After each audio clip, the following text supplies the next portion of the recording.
नमस्ते दोस्तों, आपका गोल्ड प्राइस टुडे न्यूज़ में स्वागत है। और आज हम चर्चा कर रहे हैं सोने चांदी के भाव की।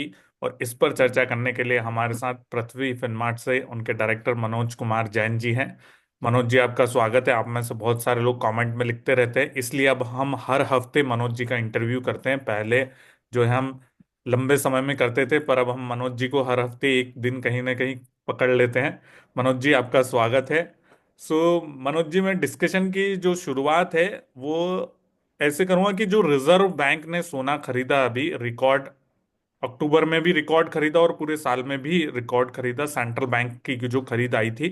और गोल्डमैन की जो एक रिसर्च भी आई थी अभी, उनकी जो कमोडिटी स्ट्रेटेजिस्ट है लीना थॉमस, उन्होंने कहा था कि ये जो सेंट्रल बैंक की बाइंग है ये जारी रहेगी। और इसी आधार पर उन्होंने बोला था कि अगले साल $3,000 तक भी सोना जा सकता है। तो आपको क्या लगता है कि ये जो खरीद हो रही है सेंट्रल बैंक की तरफ से, ये भाव को सपोर्ट करेगी आगे जाकर? नमस्कार वीरेंद्र जी। सबसे पहले तो आपका धन्यवाद शो में बुलाने के लिए। और बिल्कुल हमने भी यहाँ पे दिवाली पे जो रिपोर्ट निकाली थी सोने और चांदी की, तो बिल्कुल हमने भी जो लक्ष्य है वो निर्धारित किए थे। अगर सोने की बात करें तो $3,000 इंटरनेशनल मार्केट में, और भारतीय बाजारों में 90,000। और अगर चांदी की बात करें तो वहाँ लगभग $40 से $42 अंतर्राष्ट्रीय बाजारों में, और भारतीय बाजारों में 1,20,000। तो उसके पीछे हमारा भी अहम यही था कि जिस तरह से जो ग्लोबल सेंट्रल बैंक्स की बाइंग पिछले 3-4 वर्षों से चल रही है, स्पेशली कोविड के बाद अगर बात करें, तो वो आने वाले वर्षों में भी जारी रहेगी। और उसके ऊपर मोहर तब लगती हुई नजर आई जब यूएस प्रेसिडेंशियल इलेक्शन में डोनाल्ड ट्रंप जो है भारी बहुमत से विजयी होकर के आए। क्योंकि वो हमेशा से make America first, make America great again का जो नारा है उनका, यूएस फर्स्ट का, वो लगाते आए हैं। और साथ ही दुनिया भर के देशों को टैरिफ की भी धमकियां समय समय पे देते रहते हैं। तो कहीं ना कहीं ये सारी चीजों के जो मद्देनजर जो डी डॉलराइजेशन का प्रोसेस है ग्लोबल सेंट्रल बैंक्स का, वो और भी पुख्ता जो है आने वाले समय में होता हुआ नजर आएगा। और वो हम साफ तौर पर देख भी रहे हैं। जिस तरह से अगर भारतीय रिजर्व बैंक की बात करें तो अक्टूबर महीने में रिकॉर्ड 27 मेट्रिक टन, और इस वर्ष में अभी तक 77 मेट्रिक टन का जो गोल्ड का एडिशन रिजर्व में किया है। तो निश्चित रूप से ये दिखाता है कि जो इमर्जिंग इकोनॉमीज है, स्पेशली भारत जैसे जो देश हैं, वो इसको लेकर के चिंतित हैं। और ये कहीं ना कहीं जब वो सत्ता संभालेंगे जनवरी में, तो वहां पे करेंसी वॉर जो है वो थोड़ा देखने को मिलेगा। और उसी के असर को कम करने के लिए जो ग्लोबल सेंट्रल बैंक है वो लगातार सोने में अपनी बाइंग बनाए हुए हैं, और आगे भी बनाए रखेंगे। तो सर, यहाँ से क्या लगता है आपको, ये जो ट्रम्प टैरिफ वॉर, जो ट्रम्प टैरिफ वॉर, ट्रम्प के आने के बाद से बहुत सारी चीजें मार्केट में हुई हैं। और स्पेशली सोने चांदी की बात करें तो जिस दिन से वो इलेक्ट हुए हैं उस दिन से हर दूसरे दिन कुछ ना कुछ वॉलेटिलिटी होती रहती, चाहे 50-60 डॉलर ऊपर, चाहे 50-60 डॉलर नीचे। तो आपको क्या लगता है कि ये ट्रम्प की वजह से, क्योंकि फेड के रेट कट, सेंट्रल बैंक की बाइंग और यूएस इलेक्शन, जो सारे, और जो इसराइल वाला जो मसला था उसमें भी वहां पर संधि हो गई है, तो बहुत सारे जो फैक्टर्स हैं वो कट हो गए हैं, पर उसके बाद भी जो भाव है वो एक लेवल पर ही बना हुआ है। मतलब उस लेवल से कहीं नीचे ही नहीं आ रहा है। मान लो अगर हम 2550 देखें, लास्ट लास्ट टू लास्ट, तो भाव का एक कहीं क्या उसने एक लेवल बना लिया है सोने के भाव ने कि अब इसके नीचे नहीं जाएगा। जाएगा भी तो चलो 100-150 डॉलर जाके वापस आ जाएगा। देखिए वीरेंद्र जी, एक बात मैं साफ तौर पर कहना चाहता हूँ कि ये जो चीजें हैं ये सब चलती रहेगी। चाहे वो जियो पॉलिटिकल टेंशंस हो, कहीं किसी देश में पॉलिटिकल इनस्टेबिलिटी हो, टैरिफ की चर्चाएं हो, इकोनॉमी में उतार चढ़ाव हो, ये सब चीजें अपनी चलती रहेगी। लेकिन जो ट्रेंड है जो सोने और चांदी का, वो पॉजिटिव बना रहेगा। और वहाँ पे बढ़त जो हमने देखी है पिछले सालों में, आगे भी वैसी जो ग्रोथ की संभावनाएं अभी भी बरकरार है। जहां तक ट्रम्प टैरिफ का सवाल है, तो कल जो यूएस फेड के चेयरमैन का ही स्पीच अगर आपने सुना हो, तो उन्होंने भी साफ तौर पर कहा है कि अभी हमको टैरिफ की कोई जानकारी नहीं है कि कब टैरिफ आएगा, कितना आएगा, कौन लगाएगा, किस देश पे लगाएगा, कितना परसेंट लगाएगा। तो जब फेड के चेयरमैन भी इन सब चीजों से चिंतित नहीं है, तो दुनिया भर के देशों को भी चिंतित नहीं होना चाहिए। जब जो चीज आएगी तब देखा जाएगा। एक चीज। दूसरा, अगर बहुत ही एग्रेसिव रूप में अगर यूएस की तरफ से टैरिफ दुनिया भर के देशों पर लगाया जाता है, तो यूएस ऑलरेडी जो है बड़े डेट क्राइसिस से जूझ रहा है। दूसरा, वहां पे इन्फ्लेशन जो है हम देख सकते हैं कि बड़ी मुश्किल से थोड़ा कंट्रोल में आया है। और अगर ये इस तरह की चीजें होती है तो इन्फ्लेशन जो है फिर वहां पे जो फेडरल रिजर्व है उसकी पकड़ के बाहर हो सकता है। और वो एक यूएस के लिए जो है हम कह सकते हैं कि जो बड़ा रिसेशन जो है फिर वहां की इकोनॉमी में देखने को मिल सकता है।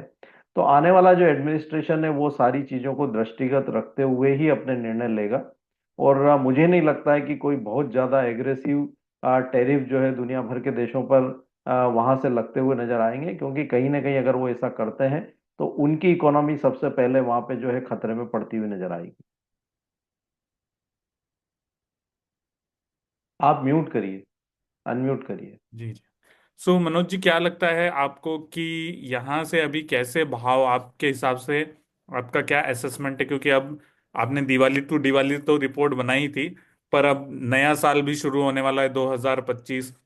तो यहाँ से कैसे देख रहे हैं आप भाव? पहले 3 महीने में कुछ नी जर्क रिएक्शन आएगा ट्रम्प के आने के बाद, और फिर बाद में तेजी रहेगी, या शुरू से ही माहौल तेजी का रहेगा? क्या लगता है आपको, 20 जनवरी के बाद से ज्यादा उठापटक हो सकती है? जो ट्रम्प के आने के बाद जो नीजर रिएक्शन आने थे वो आ चुके हैं वीरेन जी। और उसी के चलते हमने देखा है कि $2800 का सोना 2550 तक आया, और चांदी जो लगभग 35-36 डॉलर तक चली गई थी वो $30 तक आई। भारतीय बाजारों में हमने 80,000 के सोने को 73,000 और 1 लाख की चांदी को हमने 88,000 तक आते हुए देखा। तो ये जो रिएक्शन आने थे वो आ चुके हैं। कहीं ना कहीं अब यहाँ एक कंसोलिडेशन जो है मार्केट में देखने को मिल रहा है। जहां तक फेड रेट का कट का सवाल है तो जो यूएस इकोनॉमी के हालात हैं, कल भी जो आंकड़े आए थे, चाहे वो एडीपी नॉन फार्म पेरोल के हो या सर्विसेज पीएमआई के हो या अगर हम मैन्युफैक्चरिंग पीएमआई की बात करें, तो वहां पे लगातार प्रेशर देखने को मिल रहा है। तो कहीं ना कहीं उनको जो इकोनॉमी की जो रफ्तार है उसको बनाए रखने के लिए दरों में कटौती करनी पड़ेगी, वो निश्चित है। साथ ही हम देख रहे हैं कि यूरोपीय देशों के बहुत हालात खराब है जब से रशिया यूक्रेन का वॉर चल रहा है। तो वो कहीं ना कहीं सोने और चांदी की कीमतों को सपोर्ट करेगा। दूसरा, जिस तरह से चाइना ने जो स्टिमुलस की शुरुआत की है, तो वो अब वहाँ के इकोनॉमिक आंकड़ों में थोड़ा विजिबल होते हुए नजर आ रहे हैं। और हमने देखा है कि जो नवंबर मंथ के सर्विसेज और मैन्युफैक्चरिंग पीएमआई के नंबर्स आए हैं वो पिछले आंकड़ों से काफी बेहतर हैं। तो ये दिखाता है कि कहीं ना कहीं जो चाइना की इकोनॉमी है वो ग्रेजुअली रिवाइव करेगी। और अगर यहाँ से ट्रम्प की तरफ से और कोई टैरिफ चाइना के ऊपर आते हैं तो वहां से भी एग्रेसिव जो स्टिमुलस मेजर्स लिए जाएंगे तो वो वहां पे इकोनॉमी को सपोर्ट करती हुई नजर आएगी। तो वर्ष 2025 के लिए बिल्कुल सोना और चांदी जो है आईने की तरह साफ है।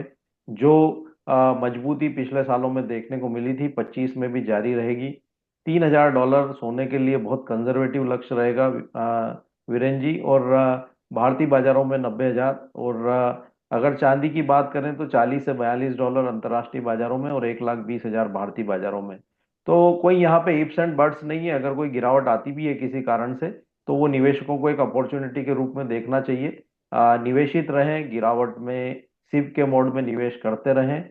लंबी अवधि में सोना और चांदी पॉजिटिव रिटर्न देंगे, इसमें कोई संशय नहीं है, क्योंकि जो ग्लोबल फंडामेंटल्स हैं वो दोनों ही प्रीशियस मेटल्स के लिए सपोर्टिव हैं और आगे भी सपोर्टिव रहेंगे।